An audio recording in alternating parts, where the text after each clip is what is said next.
আচ্ছা ভাই সাহেব, তাহলে আমরা বিচার শুরু করি। এ রাফিয়া, তুই ওই রাব্বি মিয়ার ক্ষেত নষ্ট করছত কি আরে? আমি কিছু করি নাই। এই তারিখকে লুসার করে লুসে আমার ক্ষেতের মধ্যে নিয়ে আকাম করছে, এর লিগে ক্ষেত নষ্ট হয়েছে।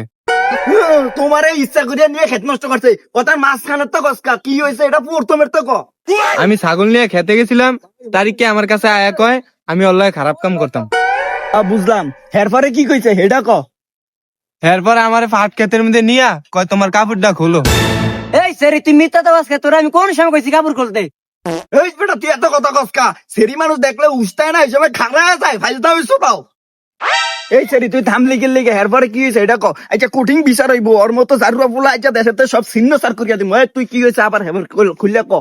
আমি ওরে অনেকবার না করছিলাম, ও আমার কাপড় টাপড় খুললে আমার লগে কি কি জানি করলো। বুঝলাম ওই কি করতে হয়, কি করতে এইটা ক। কি করছে এটা আমরাই বুঝছিলাম, আমি আর এইসব কথা কইতে পারবো না। আমরা বুঝবো কেমনে? এই মেম্বার সাহেব, আপনি কি কিছু বুঝছেন? না না আমি বুঝি নাই। এই সেরি কি কবি এটা বাইঙ্কা চুরিয়া ক, এনে কেউই বোঝে নাই ক। আমার লগে তারিখকে নষ্টামি করছে। করোনার আর কোনো ক্ষেত পাস নাই, শেষ মাস আমার খাতে যাই আকাম করতে মন চাইছে। এই মেম্বার সাহেব এটা কোনো কঠিন বিচার চাই। হয়েছে, তুমি আল্লাহ চুপ করো, এনে বিচার করতে আইছি না।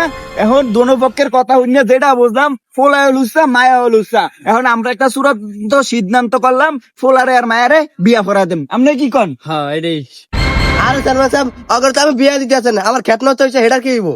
তুমি করছো তো করছো, পাট খেত করতে গেছো কি আর লেগে? আর কোনো ক্ষেত পাও নাই তো পাট খেত করছো বলে না তো আকাম করবো, এমনি পাট খেতে মাইছে আকাম করে। এই ক্ষেত আজ যাতে আমি মেম্বরে দিয়ে দিম, মেম্বর এটা আমাদের ধান চাষ করিয়া খাইবো।